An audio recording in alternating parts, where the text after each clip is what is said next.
तो साथियों नमस्कार। डबल फायदा हुआ है, पेंशन में बढ़ोतरी हुई है क्योंकि 1 जुलाई 2024 से वन रैंक वन पेंशन 3 भी लागू हुई और 1 जुलाई 2024 से डीए और डीआर की बढ़ी हुई दरें भी लागू हुई। 3% डियरनेस रिलीफ का भुगतान डिफेंस पेंशनरों को भी हो गया है और 1 जुलाई से वन रैंक वन पेंशन 3 का जो रिवीजन है वो भी हो गया है। बहुत से पूर्व सैनिकों का अभी भी मैसेज आ रहा है कि सर अभी तक हमारा ओआरओपी 3 का रिवीजन नहीं हुआ, तो आपको घबराने की बिल्कुल जरूरत नहीं है। अगर आप एलिजिबल हैं तो आप 30 नवंबर तक वेट करें। वन रैंक वन पेंशन 3 के तहत काफी पूर्व सैनिकों का नवंबर महीने में भी ओआरओपी 3 के तहत रिवीजन होकर के फ्रेश पीपीओ जारी हुआ है। अगर आपका भी रिवीजन नहीं हुआ है तो 30 नवंबर तक वेट करें। आपका भी ओआरओपी 3 के तहत जो भी एरियर बनेगा वो आपको बैंक अकाउंट में क्रेडिट किया जाएगा और आपका जो पेंशन है वो भी रिवाइज होगी और फ्रेश कॉरिजेंडम पीपीओ भी जनरेट किया जाएगा। तो 30 नवंबर तक इंतजार करें। 30 नवंबर तक अगर आपका ओआरओपी 3 के तहत रिवीजन नहीं होता है तो आप ऑनलाइन ग्रीवेंस डालें, सीपी ग्राम के जरिए भी और स्पर्श के ऑनलाइन पोर्टल पर भी आप लेटर भी जरूर लिखें क्योंकि नवंबर के महीने में बहुत से पेंशनरों का ओआरओपी 3 के तहत रिवीजन होकर के आ रहा है। हो सकता है 30 नवंबर तक आपका भी क्लियर हो जाए। अब बढ़ते हैं दूसरी खबर की तरफ। नवंबर की सैलरी और पेंशन बढ़कर के मिलेगी क्योंकि 3% की डीए और डीआर में बढ़ोतरी की गई है। उसका भुगतान भी अब हो चुका है।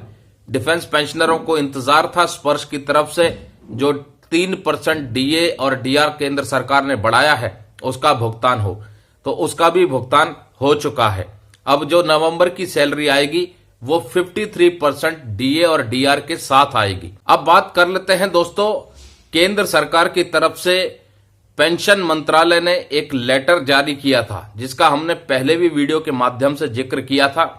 बहुत से पेंशनर ऐसे हैं जो 2006 से पहले रिटायर हो चुके थे या इनवैलिडेट आउट कर दिए गए थे ऑन ग्राउंड ऑफ डिसेबिलिटी, तो उनकी क्वालिफाइंग सर्विस 10 साल भी नहीं थी और उनको डिसेबिलिटी पेंशन का केवल डिसेबिलिटी एलिमेंट मिल रहा था।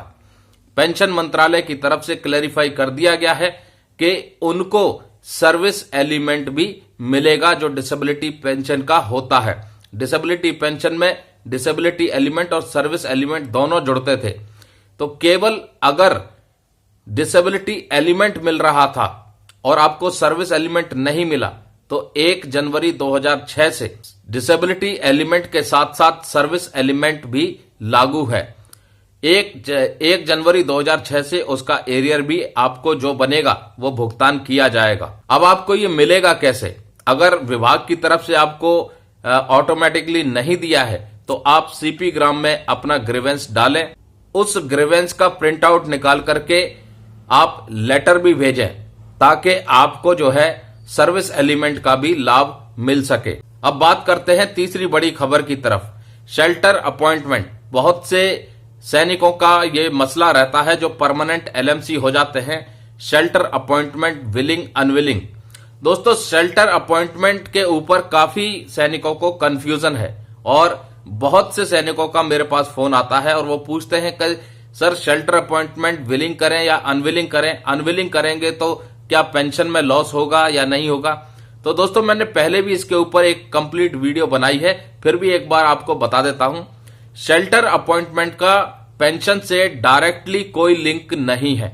शेल्टर अपॉइंटमेंट आपको इसलिए दिया जाता है क्योंकि आप परमानेंट लो मेडिकल कैटेगरी हो चुके हैं किसी डिसेबिलिटी में और आपको कुछ एम्प्लॉयमेंट रेस्ट्रिक्शंस लग जाती है मेडिकल साइड से, और उन्हीं रेस्ट्रिक्शंस को ध्यान में रखने के बाद आपको ऑर्गेनाइजेशन की तरफ से आपका जो यूनिट कमांडर है वो शेल्टर अपॉइंटमेंट देता है। अब आप उस अपॉइंटमेंट को खरा उतरते हैं, अपना परफॉर्मेंस ठीक रखते हैं, किसी प्रकार का मिसकंडक्ट नहीं होता तो आपको सर्विस कंटिन्यू करने दी जाती है। अगर आपका बिहेवियर कहीं खराब हो गया, कंडक्ट खराब हो गया तो आपका शेल्टर अपॉइंटमेंट बीच में भी विड्रॉ कर लिया जा सकता है। अब बात कर लेते हैं, क्या अनविलिंग करने से पेंशन में कोई लॉस है? तो दोस्तों, शेल्टर अपॉइंटमेंट जो दिया जाता है वो आपको सर्विस में रखें या नहीं रखें उसके लिए दिया जाता है, पेंशन के लिए नहीं। अब रही बात, अगर आपकी सर्विस कम है और आपका शेल्टर अपॉइंटमेंट विड्रॉ कर लिया जाता है या आप अनविलिंग कर देते हैं, तो आपकी जितनी सर्विस होगी उतना ही आपको पेंशनरी बेनिफिट मिलेगा और उतना ही पेंशन का लाभ मिलेगा। तो अल्टीमेटली या इनडायरेक्टली आपको पेंशन में तो लॉस है ही, साथ में पेंशनरी बेनिफिट में भी आपको लॉस होगा, क्योंकि फाइनेंशियली तौर पर आपको उतना कम पैसा मिलेगा क्योंकि सर्विस आपकी कम है।